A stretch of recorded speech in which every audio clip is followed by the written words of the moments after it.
Hey guys, Thirtarian here, back with another Diablo 4 build video. We've just had the Diablo 4 beta server slam event, and I've been playing around with the Sorcerer all weekend. I've been trying a variety of different builds, and I've come up with a few that I think are really fun and thematic, whilst also being quite a strong build as well. This weekend we've actually managed to kill a Shava, we've managed to hit level 20, and also we've managed to deck out our character with a lot of legendary items. Today we're going to be featuring a lightning focused, buzzing, electro based build focused around chain lightning and crackling energy. This build focuses on being very mobile and pretty much zapping everything on sight. This build is very decent at clearing both single target and area effect mobs as well. We have a few skills that I think will help us do this. Let's quickly go through the skills. So first we have our basic skill. I'm not too certain on which basic skill is best at the moment. I've been trying out Spark and also Arc Lash as well. So in terms of the difference between these two skills, Spark is a long range skill. You can perk into extra crit chance on the modifier here. So Glinting Spark, the perk gives up to 8% crit chance for 5 seconds, which is really good, and that's why I've been using this particular perk. However, Arc Lash has its own advantage and disadvantages for being a basic skill that we could use. So Arc Lash is actually a melee skill, but the benefit of using this particular melee skill is that the perks can be more useful. So here we've got Flickering Arc Lash, which gives us 6% move speed for 5 seconds per enemy hit, up to 18%. So if you hit 3 enemies, you're going to get 18% move speed for 5 seconds, which is really good for being very mobile and going around the battlefield. The other is Glinting Arc Lash, which gives us a cooldown reduction when you hit a stunned enemy. And Arc Lash actually has stun built in to the skill. Every 10 times you use the Arc Lash, it will stun all enemies hit for 2 seconds. Currently, I feel like Spark is better because it's ranged and gives us crit chance, and that crit chance will really help us deal more damage when we go through the other skills as well. So next we have our, but I mean personally that's up to you though, whether or not you want to use Spark or Arc Lash. I personally like to use Spark instead. Next we have our core skill, which is our bread and butter. We have Chain Lightning. This is our hardest hitting skill, and we're going to spec directly into Enhanced Chain Lightning, and that will give us extra 3% crit chance per bounce, and this will bounce up to 5 times. So essentially you can get up to 15% crit chance. That will pair nicely with Spark, which will give us some extra crit chance. So purely just from this one skill, you can end up having, 20 to 30% crit chance, just purely based on the skills that we have here. The other perk that we have here, which is the Destructive, which is the Destructive Chain Lightning. This is one of the reasons why we took this skill, is that it gives us a chance to form Crackling Energy. So what is Crackling Energy? It's these little blue orbs that spawn on the battlefield. When you pick them up, it will damage the surrounding enemies. So the Crackling Energy will spawn on the ground. This will periodically zap enemies when they get close to us, and this will actually be our secondary source of damage.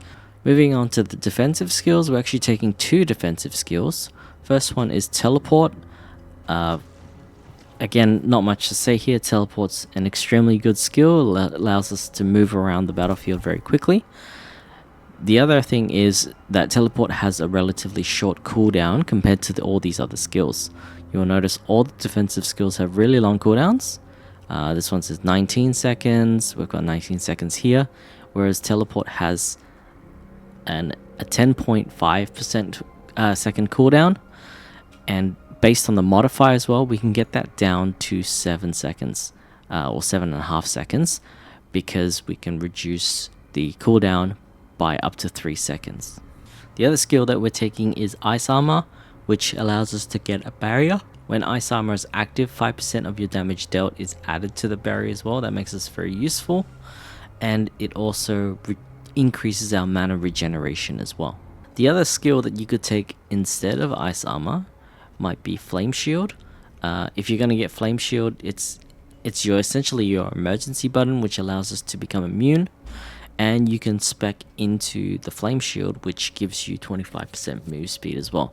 That's another option you could take instead of Ice Armor. But the reason why I feel like Ice Armor is a little bit better is because a lot of gear actually works very well with barriers.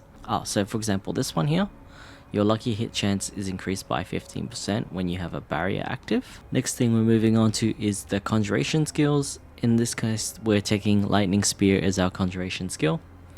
And we're going to spec into the Summoned Lightning perk, and you can see there it says collecting Crackling Energy increases damage of your next Lightning Spear cast by 20% up to 100%. So you can see if you collect 5 Crackling Energy and then use your Lightning Spear, it will essentially double the damage of your Lightning Spear. And the other perk that's really good as well is after critically striking, Lightning Spear gains 5% increased stacking crit chance for its duration. So essentially, because your Lightning Spear is going to be hitting a lot of different targets, each time it critically strikes, it will build up its crit strike, and so that also helps you deal damage as well. Finally, with our mastery skills, now you can either choose to take Ball Lightning for extra lightning damage and the chance to form Crackling Energy with this particular perk here. So Wizard's Ball Lightning, if an enemy is hit at least 4 times by the cast of Ball Lightning and Crackling Energy is formed, this can only happen once per cast. So if you shoot this into a pack of mobs, the Crackling Energy will spawn and then you can pick up the Crackling Energy. But I actually chose the Static Discharge passive instead. Crit strikes with shock skills, and this is a lucky hit by the way, it has a 15% chance to form a Crackling Energy. So because this is a lucky hit, the chance that the shock skill will actually form Crackling Energy is much lower than 15%. However, because we're using so many different types of shock skills, this Static Discharge has a much likely chance to proc a Crackling Energy in the first place. And this also really allows us to hone in on the Crackling Energy theme. I really like to keep a thematic single element build on all my characters, as this helps building characters much easier and also makes it more straightforward when you're trying to come up with damage builds for certain characters. This way we can really just focus on lightning damage on our gear and our skills as well. So putting together all these skills, shock skills, we have a build that works really well at dealing with mobs by zapping enemies with the Crackling Energy and the Chain Lightning, and also a constant form of damage with Chain Lightning as well, because the Chain Lightning will bounce back and forth between different targets and to yourself if you're the only target there. If the boss is the only target there, it will bounce between you and the boss. So we want to be going around with our basic skills to gain the crit chance, then using Chain Lightning and collecting the Crackling Energy that spawns from our shock skills. If you enjoyed the video, don't forget to drop me a like and comment down below. As always, have an awesome day and bye for now.